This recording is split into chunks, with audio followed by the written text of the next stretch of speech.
एक ऐसी अप्सरा जिसके साथ कई ऋषियों ने बनाया संबंध, बनी 100 से अधिक संतानों की मां।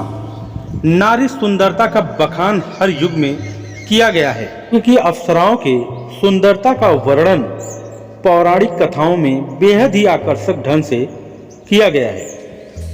अप्सराओं की सुंदरता के चुंबकीय बल में कई ऋषि मुनि और देवता भी फंस जाते हैं।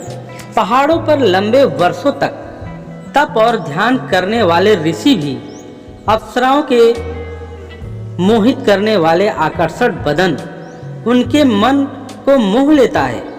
इन खूबसूरत अप्सराओं को प्रेम और खूबसूरती का प्रारूप माना जाता है। शास्त्रों की माने तो स्वर्ग में कई अप्सराएं हुआ करती थी। स्वर्ग के राजा इंद्र की 11 प्रमुख सेविका थी। इन 11 प्रमुख अप्सराओं में एक नाम घृताची भी था।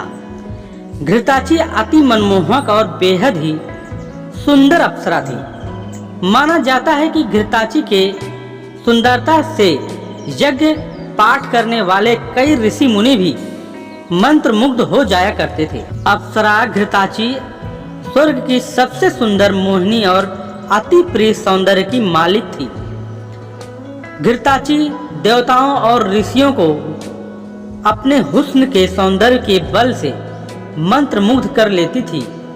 घृताची स्वर्ग की अति प्रिय 11 प्रमुख सेविका अप्सराओं में एक है। हालांकि इन सभी अप्सराओं में सबसे प्रधान अप्सरा रंभा थी।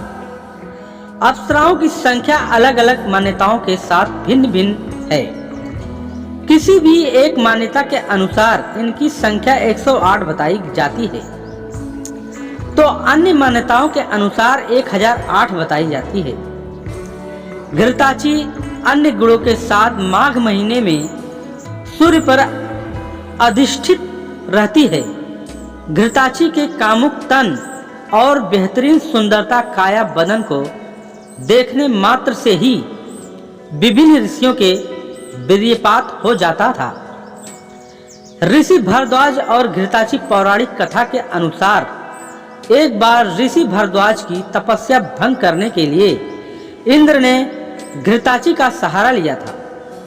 माना जाता है कि इंद्र ऋषि भरद्वाज की तपस्या भंग करने के लिए घृताची को इसलिए भेजा था क्योंकि घृताची के कामुक तन को देखकर ऋषि भरद्वाज मंत्रमुग्ध हो जाएंगे और उनकी तपस्या भंग हो जाएगी। जो ही ऋषि भरद्वाज गंगा स्नान करके अपने आश्रम की ओर लौट रहे थे, उसी समय अप्सरा घृताची नदी में स्नान कर बाहर निकल रही थी और उसी वक्त घृताची के कामुक तन और मनमोहन अंगों पर ऋषि भरद्वाज की नजर पड़ी। घृताची भीगे वस्त्रों में थी, जिसके कारण ऋषि भरद्वाज की नजर उनके तन से नहीं हट पाई। ऋषि भरद्वाज घृताची के कामुक तन को देखने के बाद खुद को संभालने की बहुत कोशिश की, परंतु वह अपने प्रयास में असफल रहे। कुछ क्षण के बाद ऋषि भरद्वाज वहीं पर स्थिर रुक गए और एक नजर से अप्सरा के तन को निहारने लगे। माना जाता है कि मात्र अप्सरा के सौंदर्य और रूप को निहारने से ऋषि भरद्वाज काम वासना से पीड़ित हो गए थे। अप्सरा के सुंदर काया को देखकर ऋषि भरद्वाज को कुछ ही क्षणों में वीर्यपात हो गया था। ऋषि भरद्वाज अपने वीर्य को एक मिट्टी के बर्तन में रख दिया था, जिसके बाद द्रोणाचार्य का जन्म हुआ था। घृताची के साथ कई ऋषियों का संबंध माना जाता है। स्वर्ग के राजा इंद्र अप्सराओं को धरती पर ऋषि की तपस्या भंग करने के लिए भेजा करते थे। अनेक पौराणिक कथाओं में घृताची के संबंध अनेक ऋषियों के साथ बताया गया है। माना जाता है कि घृताची और विश्वकर्मा के संबंध से पुत्र रत्न की प्राप्ति हुई थी।